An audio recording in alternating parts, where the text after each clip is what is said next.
नमस्कार श्रोते मित्र हो. बोलती पुस्तके सादर करीत आहे लेखक श्री राणा प्रताप पाटील लिखित कादंबरी वंगाळ. प्रकरण 11. नागवाडीत बेंद्राची तयारी सगळीकडे सुरू होती. दारात बैलजोड्या राखणारी मंडळी नदीवर बैल धुण्यासाठी घेऊन जात होती. 4-5 दिवस आधी सूर्याजीरावांनी रेडकरला सांगून सूर्याप्पाला बैलजोडी नदीवर धुवून आणायला निरोप दिला होता. पण सूर्याप्पा कामावर नवीन असल्याने त्याला बैल जुमानत नव्हती. तोच राग डोक्यात ठेवून आणि भरीतभर वाड्याबाहेर सूर्याजीरावांचे बोल खाऊन त्यानं बैल नदीला आणली. इकडं बैलांच्या नदीपासून मागे येण्याच्या कृतीमुळे सूर्याजीरावांची तळमळ सुरू झाली. सूर्याप्पाच्या मागोमाग आपणही सुळ्यात नदीकडे जावं म्हणून त्यांनी पायात पायतान चढवलं. मागे फिरणार तोच हिराबाईंनी मागून आवाज दिला, होय हो, कुठं निघाला एवढ्या लगबगीनं? निघालोय सुळ्यात नदीवर. का व? अगं बैल नदीपासून बितरून मागे फिरल्या ती. सूर्याप्पाला धाडलाय मी मागे नदीला. कशाला बितरली? हिराबाईने प्रश्न केला. आता हिथं वाड्यात बसून मला कसं ठाव असणार हिरा? काय झालं या बघायला चालू आहे ना बघा. बरं बरं, ठीक आहे, जावा. हिराबाईचे शब्द अपुरेच ठेवून सूर्याजीराव वाड्यातून बाहेर पडले. तोपर्यंत बैलांना चाबकाचे फटके देतच सूर्याप्पा बैलगाडीतून खाली उतरला. त्याने बैलांच्या व्यसनी धरून त्यांना जूपासून वेगळं करण्याचा प्रयत्न केला. पण हौशा राजा सूर्याप्पाला जुमानत नव्हते. सूर्याप्पा समोर येईल तसा त्याला ते शिंग टवकारत होती. अंगावर मारायला धावून येत होती. सूर्याप्पा चांगला चिरडीला आला. बैल आता त्यांच्या आवाक्याच्या बाहेर होती. म्हणूनच त्याने आहे अशीच बैल पाण्यात घालावी आणि वर वर पाणी मारून धुवावी असा विचार केला आणि सूर्याप्पा बैलगाडीत चढला. बाजूला जनावरांसाठी पाणी घेऊन जायला आलेल्या पवाराचा सत्या हे सगळं बघत होता.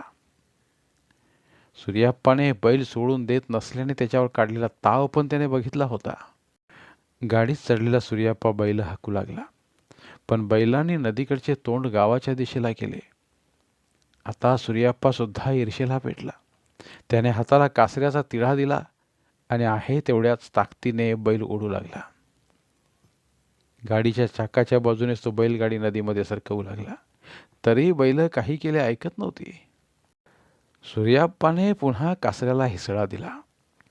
तशी गाडीची चाके निम्मी नदीपात्रात गेली. नदीपात्रातील खडक ओबड धोबड असल्याने पाण्यात अंत नव्हता. हौशाच्या बाजूचे गाडीचे चाक पाण्यात असलेल्या एका खड्ड्यात सरकलं. तसा हौशाच्या गळ्याला फास लागला. पण सूर्याप्पा आता बैलांना दयामाया दाखवण्याच्या मनस्थितीत नव्हता.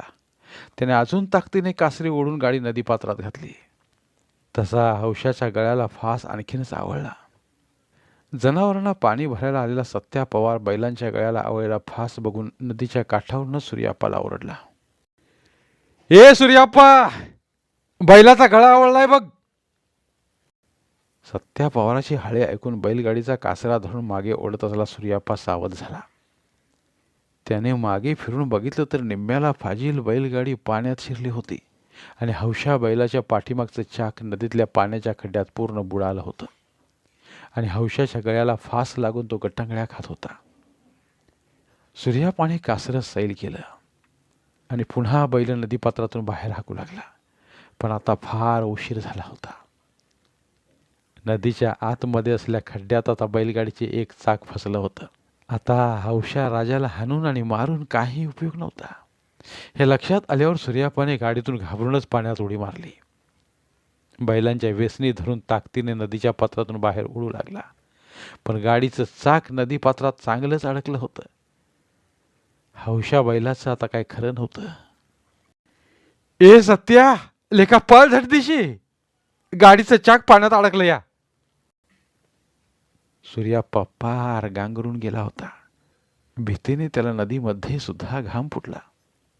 सत्या हातातला हंडा तिथेच टाकून लगबगीने आला. एका बैलाचे व्यसन सूर्याप्पाने तर एका बैलाची सत्या पवारने धरून बैल बाहेर उडू लागले. हौशाने चांगल्याच गटांगळ्या खाल्ल्या होत्या. नाका तोंडात भरपूर पाणी गेलं होतं. डोळे लाल भडक झाले होते. जगायच्या तळमळीने पाण्याच्या बाहेर तोंड काढत असल्या हौशाची दशा शंकर महादेवाला सुद्धा बघवली नसती. 2 हत्तीसारख्या बैलांच्या समोर सत्या व सूर्यापाची ताकद पूर्ण अपुरी पडली. सत्या, बैलांच्या गळ्यातली दावी काप, बैल मोकळी कर, अशी वडून नाही यायची बाहेर. कंबरेला अडकवलेला विळा बाहेर काढून सत्याने पटापट बैलांच्या गळ्यातील दावी कापली. तशी बैल मोकळी झाली. दावी कापल्याबरोबर राजा नदीपात्रात आत गेला आणि हौशा पात्रातून बाहेर आला. हौशाच्या नाकात तोंडात पाणी जाऊन पोट टमटमीत फुगलं होतं. त्याने बाहेर आल्यावर नाकपुडीत गेलेलं पाणी एक सुस्कारा देऊन बाहेर काढलं. सगळं शरीर मऊ पडलेल्या हौशाने एक नजर लांब रस्त्याकडून नदीपात्राकडे येत असल्या सूर्याजीरावांकडे पाहिलं आणि एखादा पर्वत जमिनीवर कोसळावा तसा जमिनीवर कोसळला. हौशानं जीव सोडला. हौशा संपला.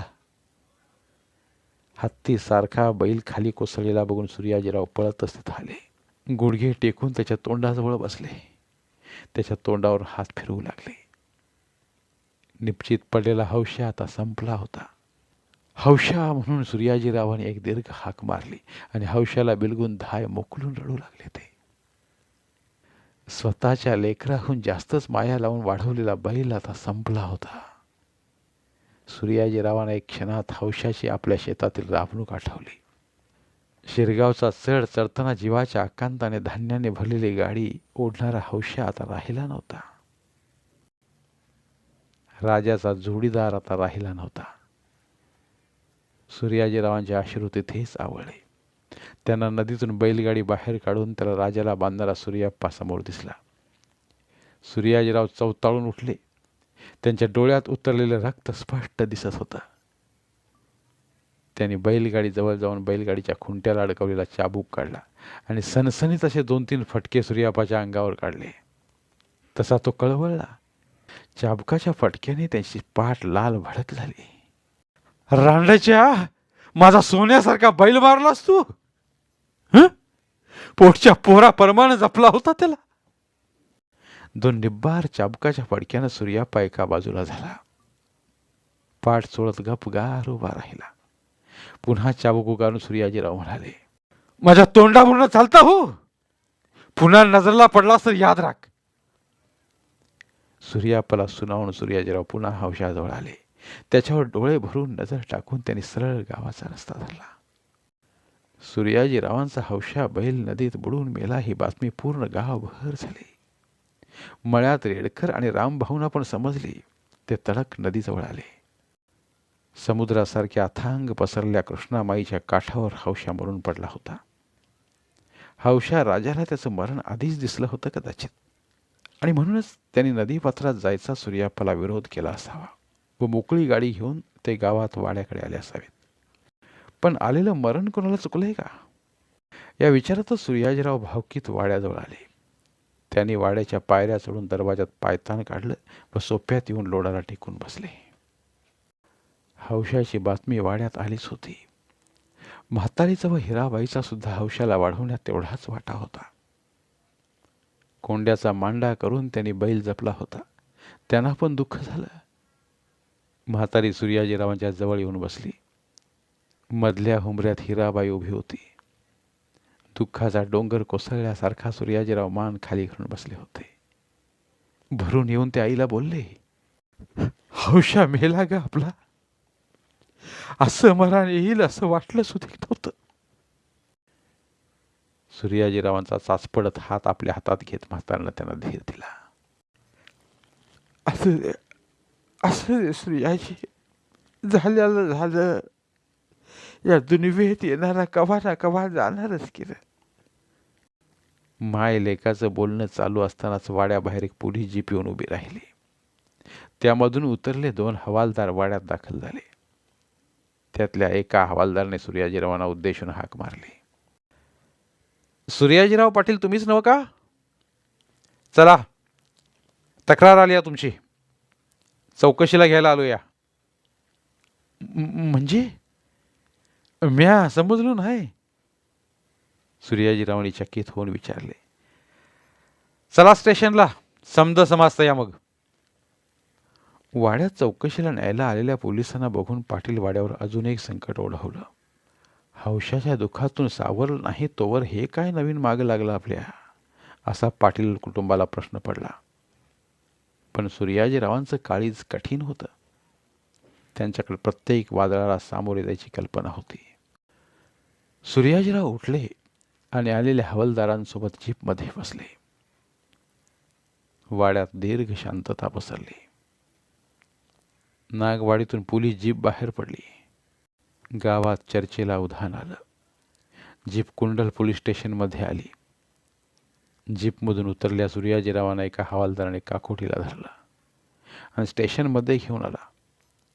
शेख फौजदार समोर खुर्चीवर बसले होते. ते सूर्याजीरावांना काकोटला धरल्या हवालदारावर खेकसले. कांबळे, काय प्रकार आहे हा? साहेब, हे सूर्याजीराव पाटील. होय, माहिती आहे मला. गुन्हा सिद्ध झालाय का कांबळे त्यांच्यावर? नाही साहेब. मग गुन्हा सिद्ध झालेला नाही आणि त्यांना अशी वागणूक ठीक आहे का? सोडा दे त्यांना आणि कामाचं बघा. हवालदाराने सूर्याजीरावांना सोडले आणि तो निघून गेला. या सूर्याजीराव, बसा. चौकशी करता तुम्हाला बोलावलंय.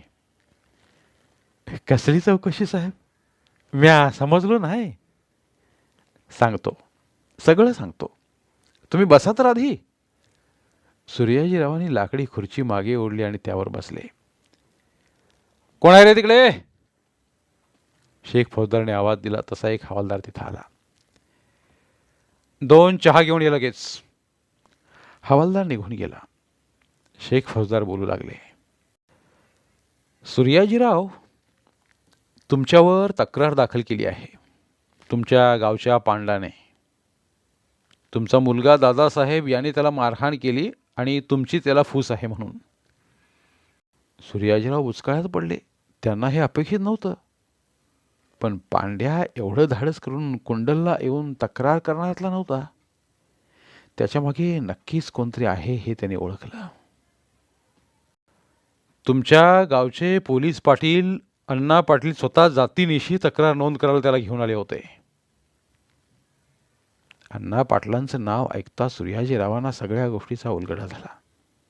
त्यांना कळून चुकलं की यात अण्णा पाटलांनी शाळा केली आहे. साहेब, तर हित पाणी मुरतया भाई, सूर्याजीराव म्हणाले. सूर्याजीराव, तुमच्या दादासाहेब पैलवानाचं वय बसत नाही म्हणून त्याला चौकशीला बोलावलं नाही. तुम्हाला एकट्याला बोलावलं आहे. काय प्रकार आहे हा म्हणायचा? कशासाठी पांडाला मारलं त्यानं? झालेला प्रकार सूर्याजीरावांनी शेख फौजदारांना सविस्तर सांगितला. कारण नसताना आपण आणि दादू अण्णा पाटील यांच्या डोळ्यात कसे खुपतो हे सगळं त्यांनी फौजदारांना सांगितलं. शेख फौजदारांनी सूर्याजीरावांची सगळी बाजू समजावून घेतली. नागवाडी जत्रेत कुस्ती मैदानात त्यांनी दादूची कुस्ती पाहिली होती. त्यांना दादूसारख्या गुणी पैलवानाने आकर्षित केलं होतं. त्यामुळेच सौंदर्याच्या पांडाकरवी अण्णा पाटलांनी रंगवलेली पोलीस तक्रार तिथल्या तिथे दाबून त्यांनी सूर्याजीरावांना सहकार्य केलं.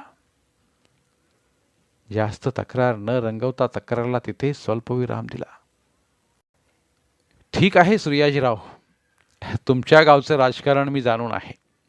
त्यामुळे तुम्हाला मी ह्या भानगडीत जास्त ओढत नाही. शेख साहेबांचं बोलणं संपेपर्यंत त्यांच्या टेबलावरचा टेलिफोन खणखणला. त्याने तो उचलला. हॅलो, कोण बोलतंय? थोरात बोलतोय. थोरात दादा. तिकडून असा आवाज ऐकल्यावर शेख साहेब ताडकन उठून उभे राहिले. थोरात दादांचं जिल्ह्यात वर्चस्व होतंच, पण अधिकारी सुद्धा घाबरून असत. नमस्कार साहेब, नमस्कार. बोला, काय काम काढलं? आमच्या सूर्याजीला तुम्ही चौकशीसाठी पोलीस स्टेशनला हजर केलं असं समजलं. होय साहेब, तुमच्या गावच्या पोलीस पाटलांनीच तक्रार नोंदवली त्यामुळे. बरं बरं. शेख साहेबांना मध्येच थांबवत थोरात दादा बोलले. गावच्या राजकारणाला एखाद्या कर्तबगार बळीराजाला बळी पडू देऊ नका. सूर्याजीला गावात पाठवायचा बंदोबस्त करा लगेच. ठीक आहे साहेब, करतो. तिकडून टेलिफोन बंद झाला. शेख फौजदारांनी एकदा टेलिफोनकडे पाहिलं आणि टेलिफोन ठेवून दिला. सूर्याजीराव, तुमच्यासाठी बड्या नेत्यांचा फोन आलेला, थोरात दादांचा. होय, ऐकलं मी सगळं. सूर्याजीराव, प्रत्येकजण आपापल्या पदाचा योग्यरित्या वापर करत आहे. आमच्यासारख्या सरकारी नोकरदारांना बाहुली करून ठेवलं यांनी. असो, चला, तुम्हाला नागनवाडीत पोचवायची सोय करतो, चला. अशी खंत व्यक्त करून शेख साहेबांनी एका हवालदाराला सांगून सूर्याजीराव पाटलांना नागवाडीत पोचवायची सोय केली. घेऊन गेलेल्या जीपमधूनच ते गावात आले. स्टँडजवळ जीप थांबली. सूर्याजीराव त्यामधून उतरले. जीप पुन्हा माघारी फिरली. हौशा गेल्याचं दुःख त्यानं असह्य करीत होतं आणि चूक नसताना अण्णा पाटलांनी पदाचा वापर करून आपल्यावर पोलीस स्टेशनला तक्रार दाखल केली. या प्रकरणाचा त्यांना बराच त्रास होत होता. त्याच विचाराच्या तंद्रीत ते थोरातदादांच्या बंगल्याकडे वळले. समोरून शिरपा, रामोशी व तात्या हौशाला पुरून त्याला आदरांजली वाहून येत होते. सूर्याजीरावांना समोर बघून दोघेही आश्चर्यचकित झाले. गावात सूर्याजीरावांचा वाढता मान सन्मान, त्यामुळे दोस्त मंडळी सुद्धा त्यांच्याशी आता आदबीनेच बोलत असत. पाटील, चौकीतनं कवाशा आलीसा? कशा पायी चौकीला घेऊन गेलं ती तुम्हासनी? शिरपाच्या प्रश्नात आपुलकी होती. तोपर्यंत तात्या जाधव मध्येच म्हणाला, काय कारण चौकीला घेऊन जायचं आम्हाला बी कळू दे. या सगळ्या प्रश्नाला फाटा देत सूर्याजीरावांनी हौशाबद्दल चौकशी केली. हौशाला मुठमाती दिली असं त्यांनी सांगितलं. द्विधा मनस्थितीत असले सूर्याजीराव थोरात दादांच्या बंगल्याकडे चालू लागले. तात्या व शिरपा आपल्या मित्राची अवस्था बघून सुन्न झाले. काहीच न बोलता हे दोघे सूर्याजीरावांच्या मागे चालू लागले. धन्यवाद. उर्वरित कादंबरी पुढील भागात. जे ऑडिओ बुक्स उपलब्ध आहेत तिथे प्रत्येक कादंबरीचे सर्व भाग एकत्रित मिळतील. त्यामुळे सध्या सुरू असलेल्या क्रमशः कादंबरीच्या पुढील भागासाठी वाट पाहण्याची गरज नाही. तुमच्या वेळेनुसार तुम्ही संपूर्ण कादंबरी सलगपणे ऐकू शकतात आणि साहित्याचा आस्वाद घेऊ शकता. कृपया आमच्या चॅनलच्या होमपेजवर जाऊन प्लेलिस्ट चेक करा आणि तुमची आवडती कादंबरी निवडा. धन्यवाद.